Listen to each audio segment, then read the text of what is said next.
In spite of dealing the lowest basic attack damage, the tank emblem is by far the most recommended emblem for the majority of marksmen. It's due to the tank emblem having the highest HP, and the highest physical and magic defense among all emblems, although it loses to the common emblem when it comes to HP regen. However, if your marksman needs more damage, you can simply replace the tank emblem with the assassin emblem. But, pay attention to your early game.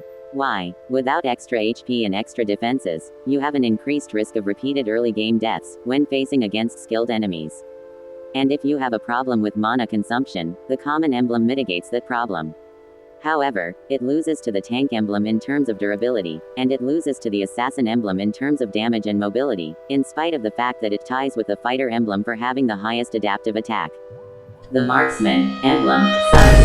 Stop using this emblem on all marksmen, and on all other heroes that rely on attack speed. The marksman emblem is already dead. One of my videos will show you why. Both Leslie and Clint can use the recommended assassin emblem, while both Carrie and Roger can use the recommended common emblem.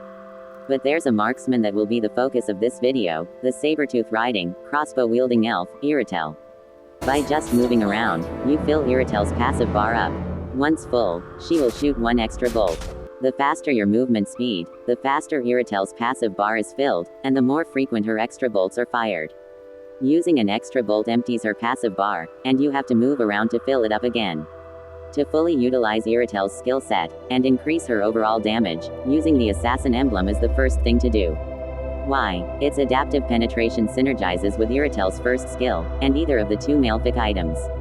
Its adaptive attack becomes physical by also buying the recommended damage items. And its movement speed fills up her passive bar faster. Using the tank emblem is also recommended, if you want a lower risk of dying early on. You also have two recommended tier 1 talents for Irithel, Agility and Fatal. The Agility talent fills up her passive bar faster, prompting Irithel to shoot extra bolts when the bar is full. The Fatal talent stacks well with the critical items, which are the items that she badly needs. The recommended tier 2 talent for Irithel is Wilderness Blessing. When you are moving around either the jungle or river areas, its 10% movement speed boost fills up her passive bar even faster. And the recommended tier 3 talent for her is Quantum Charge.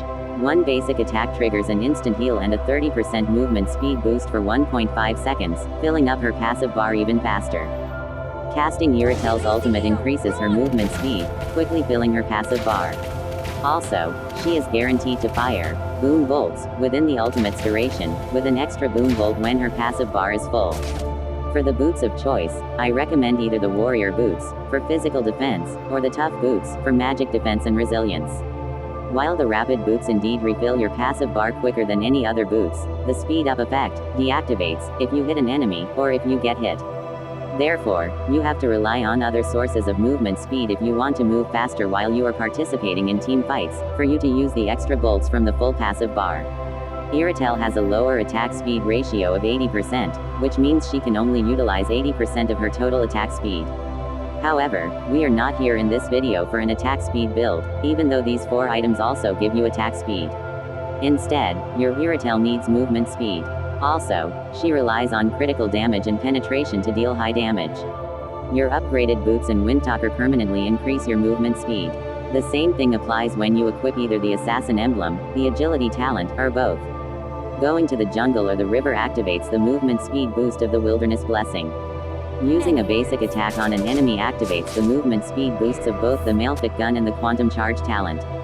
Casting Irithel's ultimate activates the movement speed boosts of both this skill and the Great Dragon Spear. Using the sprint spell activates its own movement speed boost.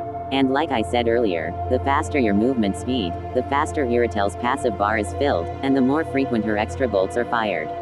As Irithel, while attacking an enemy, keep moving. You take full advantage of the attacking while moving function. If you just stay in one place while attacking, you don't fill her passive bar, and you don't fire an extra bolt from your crossbow. That's all for Myopia's build for Irithel. Thank you for watching. If you like this video, please give it a thumbs up and subscribe. And as always, I care for you.